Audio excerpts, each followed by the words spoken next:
Hi friends, welcome to our channel. ఈరోజు మన ఛానల్లో సరైన పద్ధతిలో ఎంతో ఆరోగ్యకరమైన రాగి ఇడ్లీని ఎలా ప్రిపేర్ చేయాలో ఈ వీడియోలో చూద్దామండి.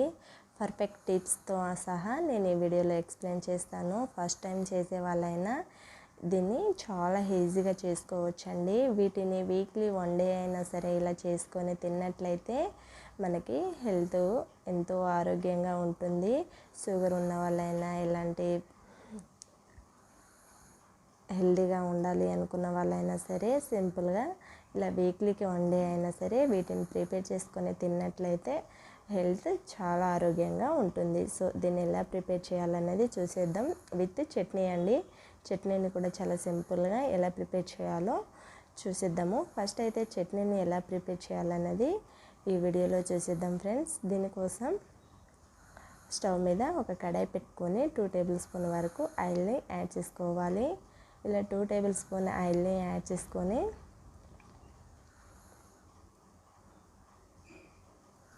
దీంట్లోకి 3-4 వరకు పచ్చిమిర్చిని యాడ్ చేసుకోవాలి. 5-6 వరకు తీసుకోవచ్చు పచ్చిమిర్చి క్వాంటిటీ. సో మీరు టమాటోస్ని తీసుకునే దాన్ని బట్టి తీసుకోవచ్చు ఫ్రెండ్స్. నేనైతే 5-6 పండుటి టమాటోని ఇలా కట్ చేసి యాడ్ చేస్తున్నాను. టమాటోస్ని కూడా ఇలా యాడ్ చేసుకుంటే మనకి రాగి ఇడ్లీకి ఈ చట్నీ పర్ఫెక్ట్గా ఉంటుంది ఫ్రెండ్స్. పల్లీ చట్నీ కంటే ఈ చట్నీతో రాగి ఇడ్లీలు తింటే మీరు కడుపు నిండా ఇష్టంగా తినేస్తారు. 1కి 10 లాగించేస్తారు, అంత బాగుంటుంది. సో దీంట్లో 3 దాకా వెల్లుల్లి రెబ్బలు, కొంచెం కడలతో సహా కొత్తిమీర, కొంచెం చింతపండు, 1/2 టీ స్పూన్ పసుపుని యాడ్ చేసుకొని 5 మినిట్స్ పాటు బాగా ఫ్రై అవ్వనివ్వాలి. ఇదంతా ఒకసారి కలుపుకొని తీసుకోవాలి. సో ఇదంతా ఇలా కలుపుకొని తీసుకున్నాక మనకి ఈ క్వాంటిటీలో ఫ్రై అయ్యాక స్టవ్ ఆఫ్ చేసేసుకొని పూర్తిగా చల్లారి పెట్టుకోవాలి. ఇలా పూర్తిగా చల్లారిపోయాక ఒక మిక్సీ జార్ తీసుకొని దీంట్లోకి యాడ్ చేసేసుకోవాలి. మిక్సీ జార్లోకి యాడ్ చేసుకొని ఇలా కంప్లీట్గా మిక్సీ జార్లోకి యాడ్ చేసుకోవాలి. పూర్తిగా చల్లారిపోయాక గ్రైండ్ చేసి తీసుకోవాలి. దీంట్లో రుచికి తగ్గ సాల్ట్ని 1 టేబుల్ స్పూన్ అంతా జీలకర్రని తీసుకోండి. జీలకర్ర 1 టేబుల్ స్పూన్ తీసుకొని మనకి ఎంత వీలైతే అంత మెత్తగా గ్రైండ్ చేసి తీసుకోవాలి. మనకి బ్రేక్ఫాస్ట్లో కదా ఫ్రెండ్స్, మనం మెత్తగా గ్రైండ్ చేసి తీసుకుంటేనే బాగుంటుంది. సో ఇలా మెత్తగా గ్రైండ్ చేసుకున్న చట్నీని ఒక బౌల్ తీసుకొని, సర్వింగ్ బౌల్ తీసుకొని సర్వ్ అవుట్ చేసుకోవాలి. ఇలా బౌల్లోకి కంప్లీట్గా యాడ్ చేసి తీసుకోవాలి. సో ఇలా యాడ్ చేశాక దీంట్లోకి పోపుని ప్రిపేర్ చేసుకోవాలి. 1 టేబుల్ స్పూన్ చొప్పున శనగపప్పు, మినపప్పు, ఆవాలు, జీలకర్ర, కొంచెం కరివేపాకుని వేసి 1 మినిట్ పాటు పోపుని బాగా ఫ్రై చేసుకొని పచ్చళ్ళలోకి యాడ్ చేసుకొని అంతా ఒకసారి కలుపుకొని తీసుకుంటే మనకి ఎంతో రుచికరమైన చట్నీ అనేది రెడీ అయిపోయింది ఫ్రెండ్స్. చాలా సింపుల్గా, టేస్టీగా, ఈజీగా చేసుకోవచ్చు. మనకి రాగి ఇడ్లీకి ఈ చట్నీని ప్రిపేర్ చేసుకొని తిన్నట్లయితే పర్ఫెక్ట్ కాంబినేషన్, చాలా బాగుంటుంది, ఇష్టంగా తింటారు. సో నెక్స్ట్ ఇడ్లీని ఎలా ప్రిపేర్ చేయాలనేది చూసేద్దాము. సో దీనికోసం ఒక బౌల్ తీసుకొని దీంట్లో అయితే నేను సుమారుగా 3/4 కప్ వరకు రాగులని తీసుకుంటున్నాను ఫ్రెండ్స్. మీరు కావాలంటే క్వాంటిటీ పెంచుకోవాలి అనుకుంటే 1 కప్ వరకు తీసుకోవచ్చు. సో నేనైతే అన్నీ ఒకే కప్తో తీసుకుంటున్నాను.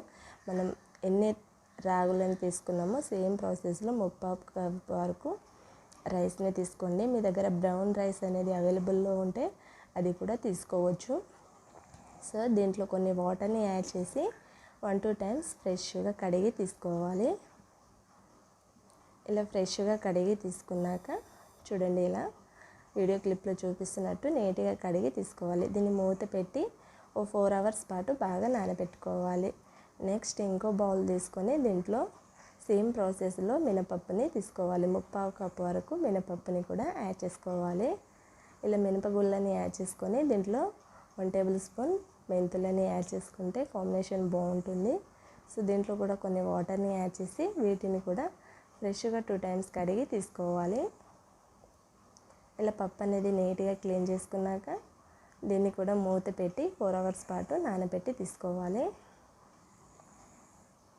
సో ఇలా నానబెట్టుకున్నాక నేనైతే ఒక బౌల్ తీసుకొని బౌల్లోకి కొన్ని అటుకులని నానబెట్టి తీసుకున్నాను ఫ్రెండ్స్. పప్పులు అనేది మనకి పర్ఫెక్ట్గా నానిపోయాయి. పప్పులు నానిపోయాక 5 నిమిషాల ముందే అటుకులని నానబెట్టి తీసుకోండి.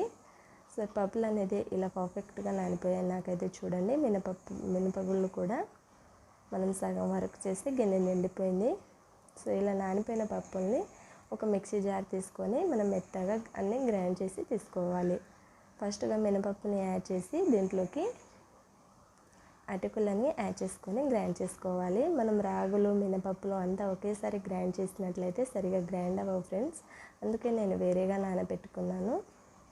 సో ఇలా మినపప్పు పిండిని ఇలా పర్ఫెక్ట్గా గ్రైండ్ చేసి తీసుకోవాలి. ఇలా గ్రైండ్ అయిన పిండిని ఒక బౌల్ తీసుకొని బౌల్లోకి యాడ్ చేసేసుకోవాలి. ఇలా కంప్లీట్గా ఒక బౌల్లోకి యాడ్ చేసేసుకొని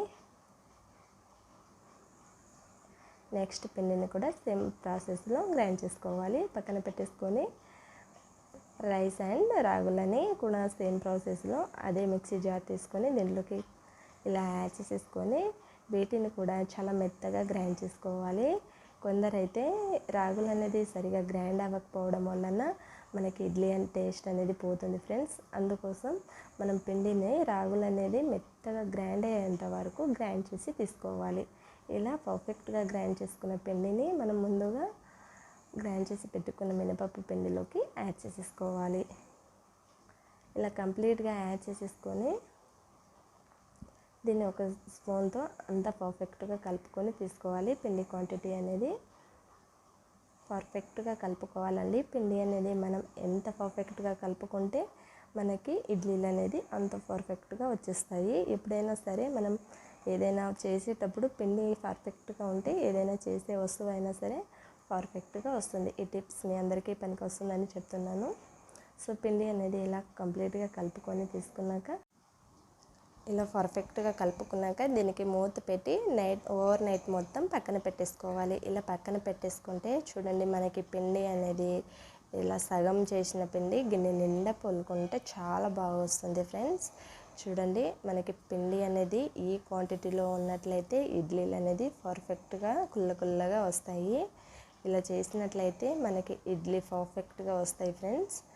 ఓవర్ నైట్ అంతా నైటే పిండిని ప్రిపేర్ చేసుకొని పక్కన పెట్టేసుకోండి. మార్నింగ్ ఇడ్లీ చేసుకొని బ్రేక్ఫాస్ట్గా తినేయచ్చు చాలా సింపుల్గా. సో ఈ పిండిని పర్ఫెక్ట్గా కలుపుకొని తీసుకుందాము. ఇలా కలుపుకున్న పిండిని దీంట్లోకి రుచికి తగ్గ సాల్ట్ని యాడ్ చేసుకోవాలి. మీకు పిండి అనేది కొంచెం లూజ్గా టైట్గా ఉన్నట్లే అనిపిస్తే మీరు కొంచెం వాటర్ అనేది యాడ్ చేసి తీసుకోవచ్చు. నాకైతే పిండి క్వాంటిటీ పర్ఫెక్ట్గా ఉంది. సో అలా కలిపేసి పక్కన పెట్టేసుకొని దీనికోసం ఇడ్లీ పాత్రని తీసుకోవాలి. మీకు ఇడ్లీ పాత్రలో ఇడ్లీలు రావు అనిపిస్తే కొంచెం ఆయిల్ని ప్రిపేర్ చేసుకోవచ్చు. నేనైతే ఏమీ ప్రిపేర్ చేసుకోకుండానే వితౌట్ ఆయిల్తోనే చేస్తున్నాను ఫ్రెండ్స్. సో ఇలా యాడ్ చేసుకొని మీకు రాకపోతే కొంచెం ఆయిల్ని కంపల్సరీగా అప్లై చేసుకోండి ఇడ్లీ ప్యాన్కి. సో ఈ ప్లేట్ని ఇలా యాడ్ చేసుకొని నెక్స్ట్ ప్లేట్ని కూడా ఇలా యాడ్ చేసి తీసుకోవాలి. మనకి కావాల్సినన్ని ప్లేట్లు ఇలా పిండిని యాడ్ చేసుకుంటూ తీసుకోవాలి. సో ఇలా కంప్లీట్గా తీసుకున్నాక ఇడ్లీ కుక్కర్లోకి కొంచెం వాటర్ అనేది యాడ్ చేసి ఇలా యాడ్ చేసుకొని మనం 10 మినిట్స్ పాటు కుక్ చేసుకుంటే మనకి పర్ఫెక్ట్ ఇడ్లీలు అనేవి రెడీ అయిపోతాయి. చూడండి 10 మినిట్స్ తర్వాత నాకు ఇడ్లీలు అనేది పర్ఫెక్ట్గా కుక్ అయిపోయాయి ఫ్రెండ్స్. ఇలా స్టవ్ ఆఫ్ చేసుకొని వేడిగా ఉన్నప్పుడు తీసి తిన్నట్లయితే మనకి ఎంతో రుచికరమైన ఇడ్లీలు రెడీ అయిపోతాయి. సో ఒక స్పూన్తో ఇలా తీసినట్లయితే చూడండి నాకైతే ఇడ్లీ అనేది పర్ఫెక్ట్గా వచ్చేసింది. ఒక ప్లేట్ తీసుకొని ప్లేట్లోకి ఇలా సర్వ్ అవుట్ చేసుకొని మనం మార్నింగే ఎంతో హెల్తీగా ఆరోగ్యంగా ఉండే ఈ రాగి ఇడ్లీని చాలా సింపుల్గా ఇలా ప్రిపేర్ చేసుకొని కడుపు నిండా కమ్మగా తినేయచ్చు ఫ్రెండ్స్. వీక్లీ ఒకసారైనా సరే ఈ రాగి ఇడ్లీని ప్రిపేర్ చేసుకొని తినండి. ఆరోగ్యంగా అందరూ హెల్తీగా ఉంటారు ఫ్రెండ్స్. సో కడుపు నిండా కమ్మగా తినేయచ్చు ఈ టిప్స్తో చేస్తే. మనం సరైన టిప్స్లో ఎట్లా చేయాలో చూసేసాం కదా. చూడండి దూదిలా మెత్తగా ఉంటాయి ఇడ్లీలు అనేవి, కుల్లగా. చూడండి నేను ఇలా ఒకటి తంచి కూడా చూపిస్తాను.